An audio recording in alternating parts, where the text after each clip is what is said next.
Bonjour à tous, bonjour et bienvenue dans cette vidéo de réponse à vos questions Facebook. Alors je fais ça de temps en temps. Je vous propose sur ma page Facebook Eric Bénard Aimé le Vivant de me poser des questions et j'y réponds en vidéo.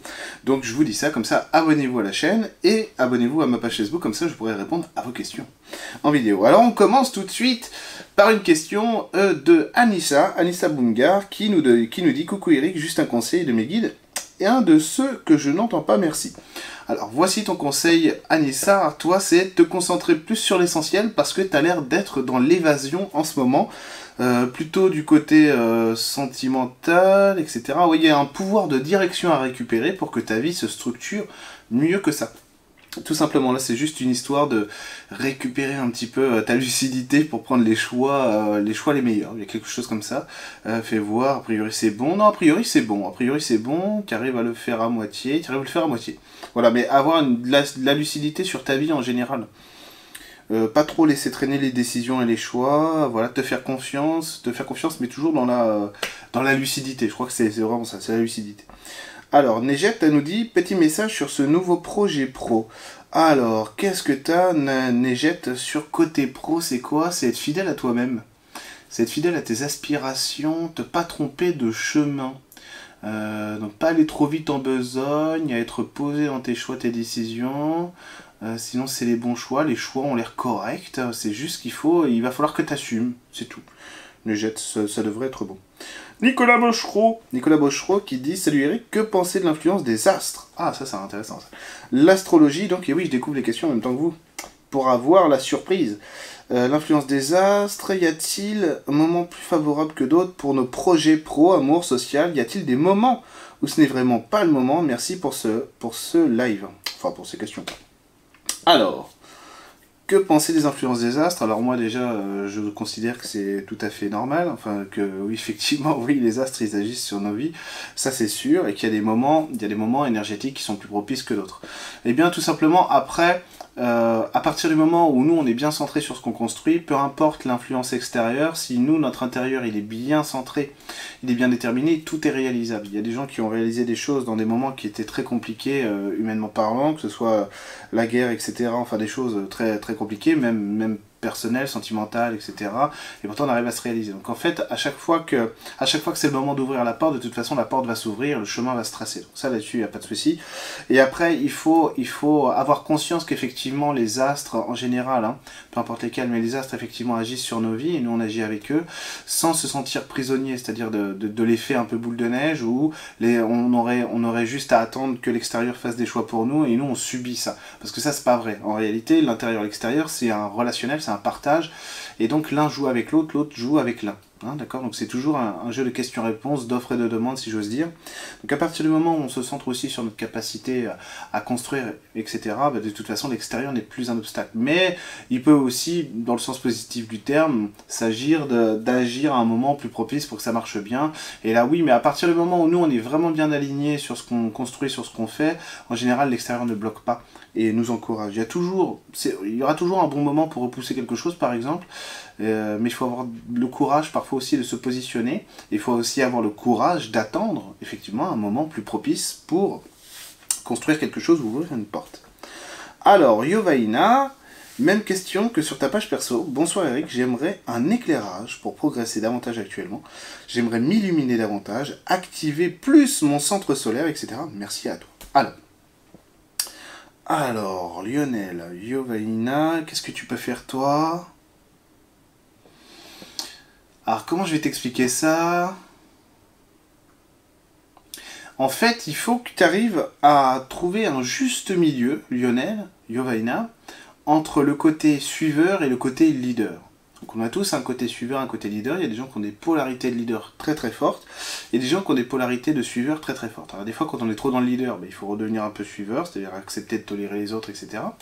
Et quand on n'est pas assez leader, il faut accepter d'avoir une capacité à percevoir les choses par soi-même. Et à mon avis, toi, c'est ça. C'est-à-dire qu'à un moment donné, il va falloir que tu que tu assumes des divergences. Divergence n'égale pas opposition ou confrontation. Divergence, c'est complètement naturel. Différence, quoi, si tu veux. Des différences. Et que tu commences à structurer un peu ton regard sur l'homme, la femme, la vie, etc. en fonction un peu de tes goûts perso. Arrêtez d'attendre que tes goûts viennent d'ailleurs, mais que tu rentres dans tes goûts personnels à toi et les affirmer. Et là, tu vas avoir plus de force dans ta vie. Frédéric Simon. Merci Eric de ton retour, des conseils pour retrouver une dynamique dans mon projet de formation, je me sens complètement au ralenti. Des peurs qui ressortent et me freinent dans mon élan. Puis-je les dépasser sereinement au gros boulot sur moi, merci pour ta lumière. Ah, attends, faut que je relise tout. Merci Eric de ton retour, des conseils pour retrouver une dynamique dans mon projet de formation, d'accord. Alors attends, Frédéric, qu'est-ce que c'est toi? C'est de l'attentisme, effectivement. Alors attends, c'est de l'attentisme, pourquoi? On dirait qu'il y a la recherche du progrès. Tu sais, le progrès, il faut que je progresse à chaque fois, etc. Il faut que ce soit pas parfait, ce serait peut-être exagéré, mais vraiment, tu cherches vraiment quelque chose. Oui, parfait, oui, en fait, si c'est ça. Quelque chose de bien, etc. qui roule. Et en fait, tu n'assumes pas la prise de risque qu'il y a lorsqu'on lance quelque chose, n'importe quelle action. Par exemple, quand on rencontre une nana, quand une nana rencontre un mec, bah, il y a forcément une prise de risque à un moment donné, parce qu'on ne sait pas ce qui va se passer, de quoi demain sera fait. On peut passer 6 mois merveilleux, et puis alors les 6 mois d'après, catastrophiques, etc. Mais l'inverse est vrai aussi. Donc en fait, on va s'assumer dans ce qu'on va faire parce qu'on va mettre des filets de sécurité et donc tu essayes d'assumer un peu mieux ce que tu fais en sachant que tout repose pas là-dessus, etc. Que tu as des capacités en toi, des qualités qui font que quoi qu'il arrive, tu es toujours en capacité de te dépasser, de faire face aux risques, aux dangers, entre guillemets, mais aussi du coup à la réussite. D'accord? C'est ça. Mets-toi face à ça. Émilie David. Merci Eric. Si c'est possible, avec toutes ces questions, j'aimerais connaître la nature de mes guides et savoir comment je peux faire pour ne plus avoir de doute sur leur existence. Merci. Alors, ne plus avoir de doute sur leur existence, c'est compliqué. Parce que quand on n'est pas sûr de soi, c'est-à-dire quand on n'a pas la confiance en soi de toucher une énergie, enfin de la recevoir, de la voir, etc., bah de toute façon, même si tu vas entendre un message, tu vas dire oui, mais est-ce que c'est mon mental, etc. Si tu touches l'énergie à un certain niveau, mais j'imagine quand on est débutant, on va se dire ah oui, mais est-ce que c'est vraiment moi, ou est-ce que c'est vraiment l'énergie, je ne sais pas, etc. Donc en fait, il y a quelque chose de l'ordre de la foi, aussi qui doit à un moment donné venir t'habiter et t'accompagner pour que tu sois sûr de ce qui se passe. Évidemment, dans ma vie, j'ai absolument aucun doute sur l'existence des guides, parce que je vis tout le temps entouré d'eux, je suis complètement dans cette mer énergétique connectée à eux, etc. Donc évidemment, j'ai plus du tout aucun doute, c'est-à-dire que quand je touche une énergie, c'est tellement puissant que c'est plus puissant que lorsque je touche la table, quoi. Donc oui, j'ai aucun doute là-dessus. Et donc, toi, c'est vraiment essayer de passer par les sensations, essayer de passer par le goût des choses, essayer de te faire confiance déjà à toi-même et tu verras que tu auras des liens de confiance plus puissants vers l'extérieur de toi. Déjà, ce sera ça. La nature de tes guides, toi, t'en as beaucoup. Déjà, on en a tous, hein. Quelques-uns, hein, c'est clair. Hein. Donc toi, t'en as beaucoup, et t'en as de nature extraterrestre, intraterrestre, purement spirituelle, on va dire. T'as des esprits de la nature, t'as des gens de l'au-delà, etc. Donc il y a toute une troupe derrière toi qui est vraiment en train de te soutenir et essayer de t'appeler justement à entendre. Alors, pas forcément eux, ce qu'ils veulent que t'entendes, toi, c'est vraiment ta capacité à récupérer ta vie, visiblement, et donc à te repositionner sur un chemin avec une autonomie dans ton pouvoir de direction. Donc ça va être plutôt ça. Alors, Jean-Louis Lucbert. Ah, un nouveau Jean-Louis. Non, je déconne, je le connais bien, c'est pour ça. Bonjour Eric. Pourrais-tu nous donner ton avis sur la trilogie en cours, Miracle, entre autres choses, de son intérêt, utilité pour notre évolution actuelle? Ah bah, j'aurais dû regarder avant, parce que non, Jean-Louis, je ne peux pas, parce que je ne connais pas. Je ne connais pas. Alors par contre, si je fais de l'intuition pure, qu'est-ce que ça va m'envoyer sur quoi? Un cours en miracle. Alors attends, c'est quoi? Un cours en miracle, ouais...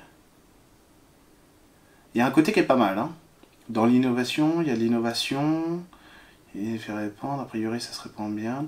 L'idée c'est de faire germer dans les esprits visiblement que tout est possible. Donc ça c'est parfait, c'est vrai, ouais ça c'est parfait. Alors est-ce qu'il y a une contrepartie, parce que moi j'aime bien aussi ce qui va pas. Est-ce qu'il y a une contrepartie à ça, un contre-coup?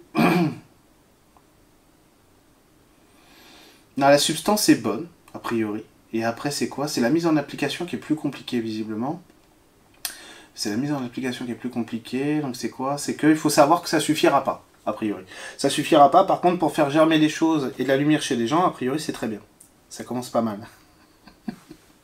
C'est plutôt pas mal. Alors, aime le jeune. Bonjour et merci. Je pense que je progresse spirituellement sur certaines choses, mais que je dégrade d'autres choses au niveau familial, isolement, compréhension mutuelle, etc. Un petit conseil, merci. Oui, c'est vrai, je le ressens. Je le ressens. Alors pourquoi aime le jeune, t'es comme ça? Alors moi, ce que j'ai, c'est que tu supportes pas la contradiction. Pas supporter la contradiction, si tu veux, c'est que, à mon avis, c'est que tu as découvert quelque chose qui est très beau et que tu as envie qu'on le partage avec toi. Et là, que tu as ce besoin de scission pour te retrouver toi-même dans ta propre évolution. C'est normal, on va dire, ça arrive assez souvent, ce genre de choses. Là, il faudrait que tu vois que l'évolution est partout et que le spirituel aussi. Même dans la contradiction, même dans ce que toi tu n'aimes pas, j'entends par là, d'accord? Et donc, voir que tu peux évoluer spirituellement sans avoir besoin d'être noyé dans la spiritualité. C'est-à-dire que ta vie, ta réalité doit être là pour te ramener aussi sur Terre dans ta capacité à incarner ce que tu vas aimer dans la spiritualité. Parce que c'est là que tu vas évoluer. Sinon, en fait, ce qui va se passer quand on évolue que au niveau spirituel, on a simplement la conscience qui grandit un peu. Mais notre vie ne change pas. Donc ça sert à rien. Donc l'idée, c'est d'avoir une conscience qui va accompagner l'humain dans son envie d'évolution. Donc vous essayez de voir que personne ne fait obstacle à ta grandeur, à ta nouvelle lumière, si j'ose dire, à part si toi tu te braques et tu te bloques. Mais tout est acceptable en soi. D'accord? Alors, attends, parce que... Bella Catarinetta Chichi, et dis on dirait un nom, le nom du Corse dans Astérix en Corse, quoi. Non, même pas. Astérix en Hispanie, je crois. Je sais plus. Je sais plus. Douleur de règle et maux de tête, un message. Douleur de règle et maux de tête, un message. Alors, attends, qu'est-ce que tu vas avoir? Qu'est-ce que tu vas avoir? Douleur de règle et maux de tête. C'est l'impossibilité de contrôler ton féminin correctement. Pourquoi? C'est à cause des règles. Oui, c'est les règles. C'est pas toi qui fixes les règles, c'est l'extérieur. On dirait la mama même, tu vois. Hein, un truc hérité du chemin féminin de la famille, quoi. Donc c'est pour ça, un truc de la mama. Et donc c'est ça, c'est faire des sacs de nœuds avec ta tête pour contourner les règles qui ne sont pas à toi. Et donc l'idée, à mon avis, ça va être de voir où est la contradiction dans ta vie, ce qui t'amuse le plus toi après, dans ta manière de te représenter ta vie, et de voir comment est-ce que tu peux avoir des règles personnelles, qui vont pas t'isoler en plus, hein, mais qui vont te permettre d'assumer ton féminin à toi, dans ta manière à toi, d'établir ta vie, de construire ta vie avec des règles personnelles. C'est ça, ouais, c'est vrai, parce qu'en gros, là, on dirait que sur ton féminin, t'as aucune liberté. C'est pas toi qui choisis ta manière d'être femme. Donc, te positionner sur ta manière d'être femme, en acceptant que s'il y a de l'autorité extérieure qui te contraint à autre chose, ben, tant pis, hein, je veux dire, c'est bon, hein. Là, pour le coup, fais le village d'Astérix. Pendant un temps, en tout cas. Fais le village d'Astérix, c'est-à-dire isole-toi un petit peu de ce qui est néfaste au niveau du féminin, pour construire quelque chose de plus beau pour toi. D'accord ? Voilà, donc je pense qu'on a fini la première partie de cette vidéo. Je répondrai aux autres questions dans une autre vidéo. Je vous dis à très bientôt.